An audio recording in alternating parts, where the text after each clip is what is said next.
Good morning. My name is Alan White. I'm the chair of the Green City Foundation. I'm proud to stand here today to thank the Federal Economic Development Agency and the Southern Ontario for the funding received towards the first Green My City project here in Hamilton, Ontario, under the Canadian Community Revitalization Fund. Thank you to our MP, Adam Van Koeverden, for his support in this project. The Green Cities Foundation is a community of connecting plants and people for a greener, healthier urban climate, established by the Canadian Nursery Landscape Association as a private Canadian charity in 2018. Our work is a collaborative effort between donors and volunteers, landscape professionals, and the foundation. Since its inception, we have been pleased to work on projects from coast to coast in British Columbia, Saskatchewan, Ontario, and Newfoundland and Labrador. Today we celebrate our flagship project in Hamilton at St. Matthew's House. And now I'd like to introduce Adam Van Koeverden, our MP for Milton, to speak about the project and the funding he provided. Thanks very much, Alan. Appreciate the introduction. Nice to see everybody again. It's always a privilege and an honor to come here. I love these grounds, and last time I was here I got a really comprehensive tour, so looking forward to doing that again sometime in the spring perhaps when things start blooming. Bonjour tout le monde, c'est un grand plaisir d'être ici avec vous tous et toutes aujourd'hui, and thank you first and foremost to Green Cities Foundation for hosting us here today, and for everyone, including representatives from St. Matthew's House, for your incredible work and for coming all the way to Milton to talk about this incredible announcement today. I was also really privileged to go to St. Matthew's House, I think in the summer, perhaps in the spring, to tour the facility and to meet with some of the advocates there with tremendous lived experience and a real commitment to housing security and supporting people in need. And this visit and that visit actually remind me a lot of my mom, Beata, who's the 30-year long-suffering worker in community housing. She's a community coordinator in Peel region and works for Briarview Co-op. But prior to that, she was an interior landscape design person. She did horticulture at Guelph, University of Guelph, like I'm sure many of your colleagues did as well. And I talked to her about this project a couple weeks ago, and she was very proud of it because she recognizes the value of integrating plants and humans in everyday environments, but also because of her work over the last 30 years, knows that housing security is the most important thing in anybody's life. Having a roof over your head, particularly in Canada where it's very, very cold and we have a big country and things are getting more and more expensive. This is just one of those many, many strategies that we're employing to ensure that Canadians are safe, secure, happy, and healthy now and into the future. This is a very exciting announcement. I went to McMaster University, so anything in Hamilton is near and dear to my heart. And I want to begin today by acknowledging that the land that we gathered here is treaty land, and it's the territory of the Mississaugas of the Credit First Nation, and we recognize the traditional territories as well, the Haudenosaunee, the Huron-Wendat, the Algonquin-Anishinaabe, and all of the First Nations, Inuit, and Métis peoples that currently live here, and we're very grateful to be able to share these lands. As the local member of Parliament for Milton, one of the best parts of my job is taking a moment every day to recognize the important work that's being done here, the people and the organizations in our community. And today I'm very pleased to be here on behalf of my friend, my colleague, the Honourable Philomena Tassi, Minister responsible for the Federal Economic Development Agency for Southern Ontario. She's also the MP for a part of Hamilton, which McMaster is on, so I get to visit her quite often. And we're in the same caucus group, Golden Horseshoe region, that includes Halton, Hamilton, and Niagara. And as the chair of that group, these local investments mean the world to me. It's a demonstration that our federal government is recognizing the challenges that are unique to our region, and it's a pleasure to be sharing some good news on behalf of that region today. Southern Ontario is an integral part of Canada's economic prosperity. It's home to over 10 million people now. It's incredible how quickly we've grown, and a lot of that growth is right here in Milton. It's also home to world-class educational institutions, a couple that I've mentioned, tourism attractions, and top industries. But what I love most about our region is that we always maintain a strong sense of community, togetherness, and that truly makes Milton and Southern Ontario a special place to live. You know, most people in Southern Ontario have lived in a couple of different communities, so they got friends, family, or connections. You know, if they live in Milton, maybe you've got stories about Hamilton or vice versa. We know that communities flourish when they have the infrastructure to promote social interaction and physical activity. Community infrastructure makes our lives better and makes our communities stronger and more connected. And that's why the Government of Canada created the Canada Community Revitalization Fund to help communities across Canada build and improve community infrastructure so they can rebound from the effects of the COVID-19 pandemic. Which brings me why I'm here and why we are all here today. I'm pleased to announce that the Government of Canada, through FedDev Ontario, is investing $250,000 for Green Cities Foundation under the Canada Community Revitalization Fund. And this fund was used to renovate St. Matthew's House in the city of Hamilton, which, again, I had the pleasure of visiting last year. This project is so exciting because it will continue creating healthy, open, outdoor play spaces and a community gardening space that will revitalize St. Matthew's House. Through the installation of a wooden pergola, triangle sail shades, which I got to see the schematic of when I was there, and fencing as well for the playground area. This project will improve the local area by creating an engaging play space and encourage more outdoor physical activity and togetherness for all generations. So thank you to the Green Cities Foundation for continuously finding innovative solutions to create vibrant community spaces for the neighborhood, for children, for families, and for seniors to enjoy. It's organizations like yours that do this incredible work to be aware of the needs of the community, to really integrate, have those conversations, and investigate how people are living and what they could use to improve those lives. And that vision to see a neglected urban area and transform it into a beautiful, urban, useful, usable, green outdoor space for social engagement is really, really incredible. And investments like these through community organizations like yours strengthen our communities and improve the lives of Canadians. And I think of little things that the Federal Economic Development Agency does. I was driving downtown Milton the other day, and we saw those, now you can see those big snowflakes, they're big white lit up snowflakes on the lampposts. And like the significance of those aren't like lost on me, you know? There's something that people might not notice as you're driving down the road. It was a different decoration a couple of years ago, and those are kind of novel. But a snowflake is representative of the season and not necessarily of the festive nature of winter. And a lot of times you drive downtown during Christmas or even into January and February, and you see a lot of Christmas decorations up. And that's nice during Christmas, but it's January now, and it represents the season. It's far more inclusive of the season of various people that live here and may or may not celebrate Christmas. And it's these types of investments where like the downtown business improvement area can work with other agencies and organizations, you know, canvas a diverse group of people and come up with things that are really representative of our town. And this is another example of that. You know, what does the community need? Where's the program that we can apply for a little bit of support to get it? And then find a solution that works for everybody. And investments like these are just so integral. So thank you for supporting local economic growth, people, and prosperity. With this support, communities across the region will continue to be able to build and improve their shared community spaces and make our communities even better places to live, work, play, raise a family, and grow up. So I'd like to personally congratulate Green Cities Foundation. Thank you for your interest. Congratulations on the investment. Thank you for all of your work, and I'm confident that the improvements to this space will have a really long-lasting impact in our communities right across the Golden Horseshoe region. And I encourage you to stay up to date with any updates from our office or the Federal Economic Development Agency of Ontario for future funding opportunities, because we don't want this one to be the last one. So I want to be back in 6 to 12 months to talk about other opportunities as well. Thanks very much.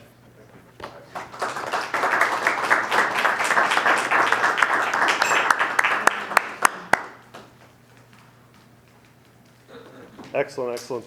Thank you on behalf of the Board of Directors. Thank you, Adam, for this exciting announcement today.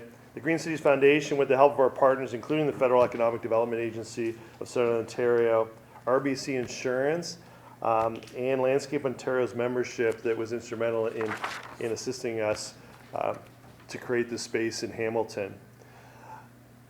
Being able to create a natural playground as well as build a new community green space with the funding received for St. Matthew's House in Hamilton, this project aligns with the Green City Foundation's vision to help communities across Canada improve green spaces in urban locations, particularly of high population density, where we can have the biggest impact. And will create a natural landscape that will improve the community health and well-being in the Barton Village community. And now I'd like to introduce one of our partners at St. Matthew's House and bring greetings. Brent Benham is the chair of St. Matthew's House Capital Committee. Thank you, Brent, for joining us today and partnering with us on this project.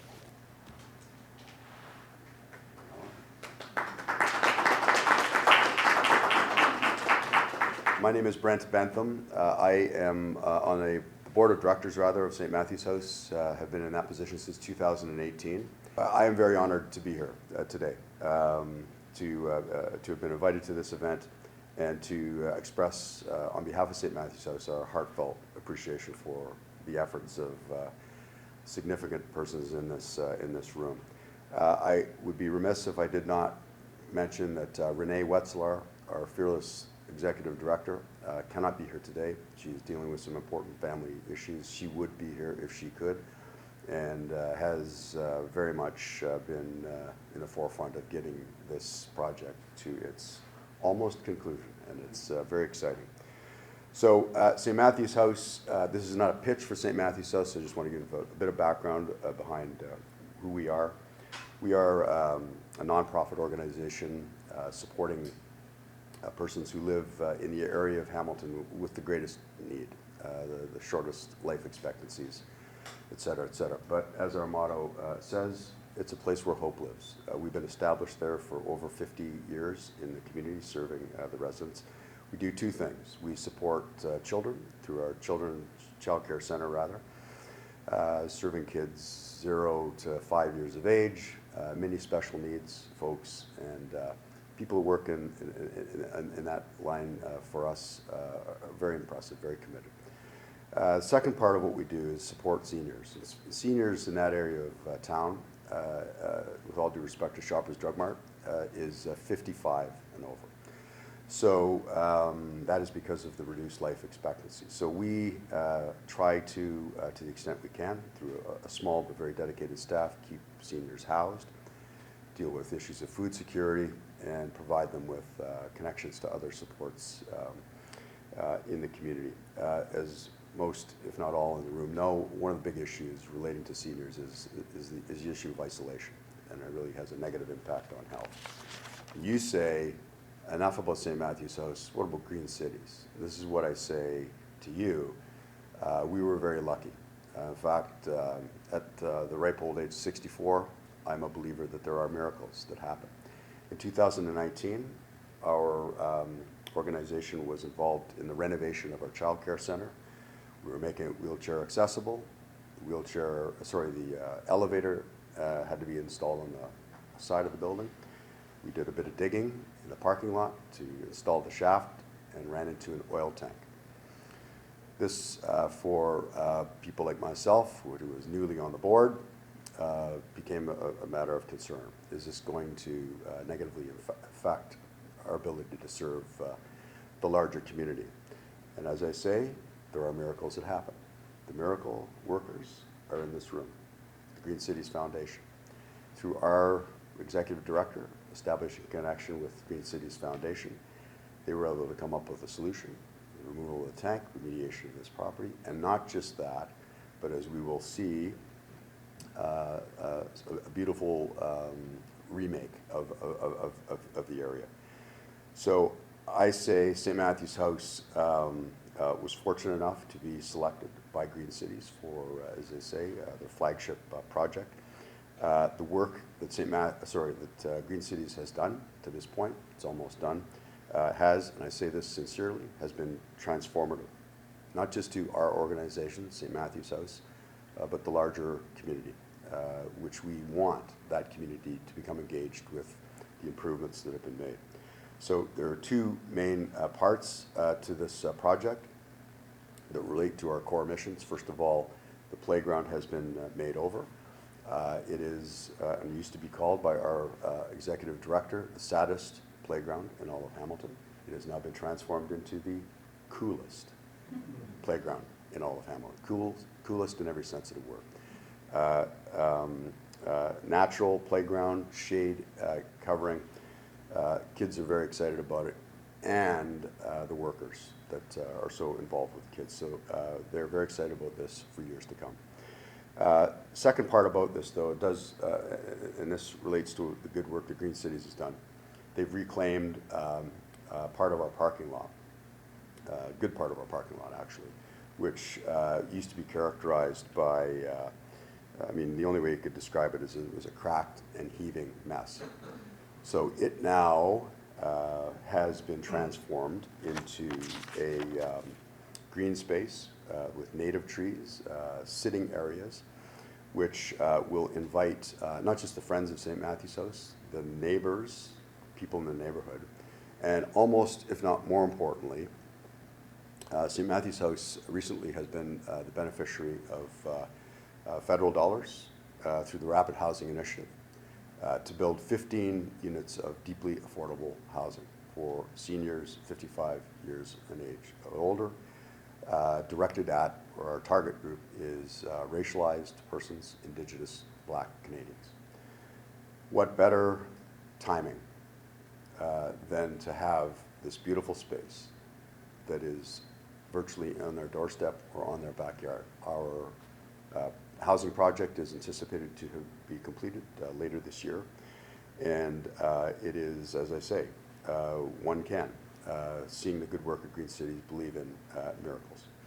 I want to end by expressing my, and on behalf of Renee and others who have worked closely with the staff at Green Cities, our deep gratitude and admiration for the generosity that you've shown to St. Matthew's House. I've been lucky enough to work with Alan, Rebecca, Peter, Frida. I want to say to you, I know there are others that were involved, and this by extension goes to them, but I want to speak to you directly. Your dedication, your patience, your good humor, and your can-do attitude in the face of the vagaries of municipal planning law, COVID, supply chain issues, has truly been inspirational for our organization, and it just speaks to the generosity of spirit of the Green Cities Foundation and the members that I say should proudly call themselves members of it. So I will conclude by saying your project, improvements that you've made to St. Matthew's House, and it's not just, I'm sure perhaps Alan or others will talk about it, other areas in the immediate vicinity of St. Matthew's House are being improved through Green Cities Foundation work. It has reinvigorated our organization and set us on the path for a future that is bright. So again, from a place of great humility and gratitude, I say thank you, thank you, thank you, and thank you.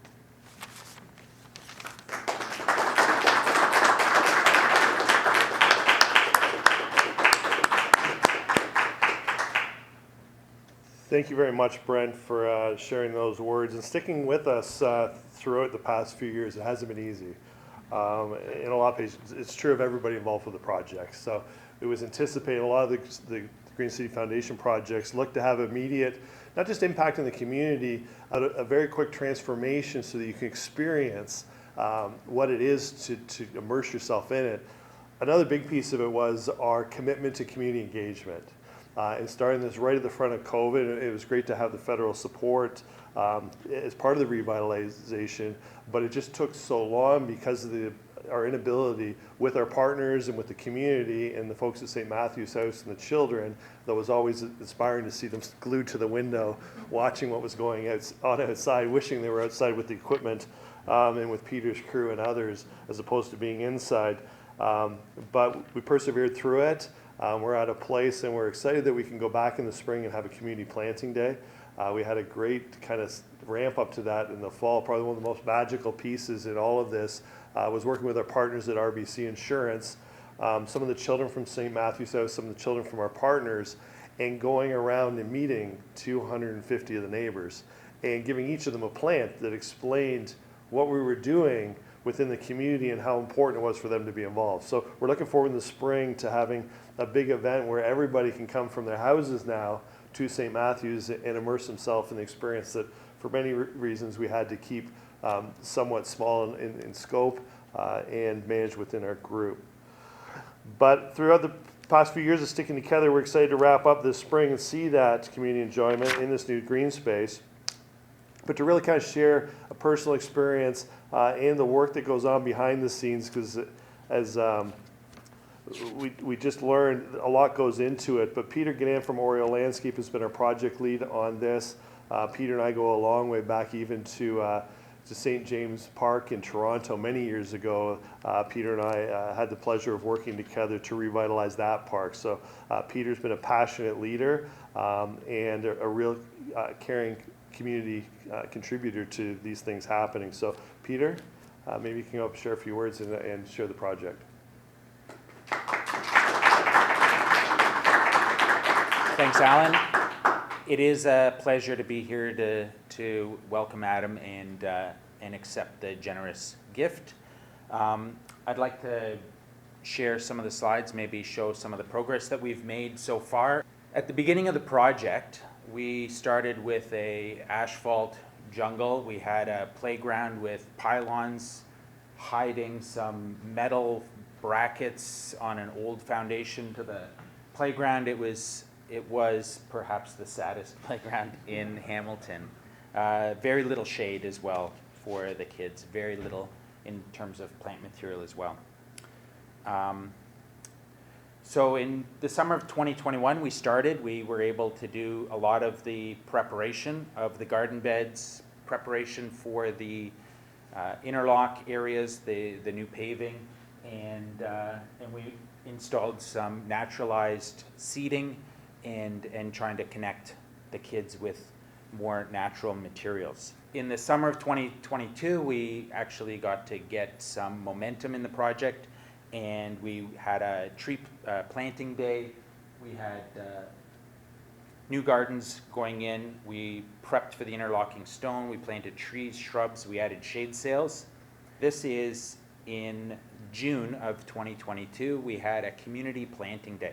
On this day, we had over 40 volunteers from the community, from our partners, and from some of our colleagues in Landscape Ontario join us to do the planting, to hand out the plants to the neighborhood. And this is really a special way for us to connect with the community and get them to invest personally in the success of this project. So today we actually delivered plants to all the neighbors around here, as well as planted a lot of greenery in different spaces at parks and at the St. Matthew's House. I'm very excited to be here today to be able to be part of the sponsorship for this great cause.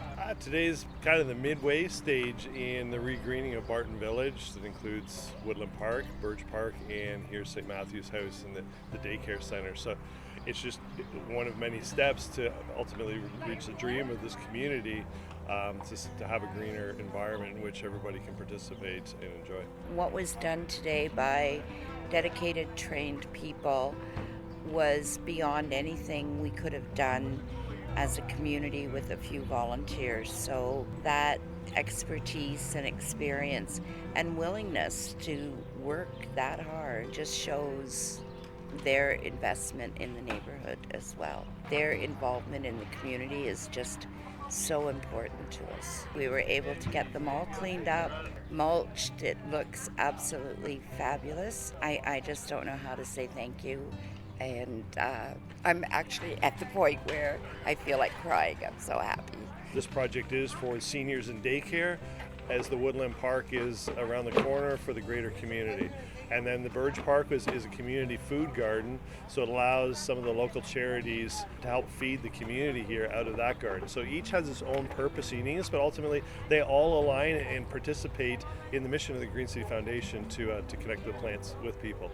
The Woodlands part of the project is a large central community park for the Barton Village. It's highly visible with a new play area for the children, a future splash pad coming in, and the Arkells and the Nick Hurst Foundation even just rejuvenated the basketball play areas. So it was an area that the park looked after today. It was just kind of neglected, forgotten about in the back corner. We really came in, cleaned those up, put new benches in, and re-cared for the plant material that was there.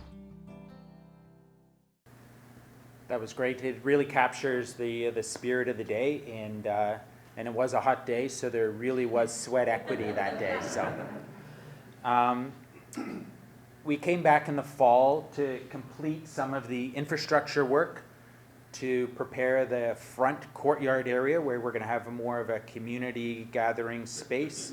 Where we've introduced some additional seating out front by Barton Street.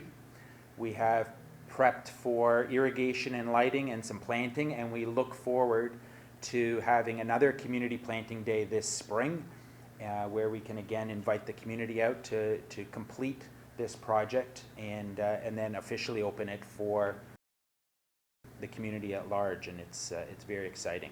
And I just wanted to add my personal gratitude for being part of this project. Alan has been a champion of these events for years, and he has, and every time he calls, I look forward to answering. It's extremely rewarding for me personally to be part of something as meaningful as what we're doing at St. Matthew's House. And what I look forward to is sharing that with others and providing opportunities for more people to find what I have found in being able to give back to the community. And there'll be another opportunity this spring. And we look forward to having many, many more green supporters of the Green Cities Foundation. So, Alan, I'll give it back to you to.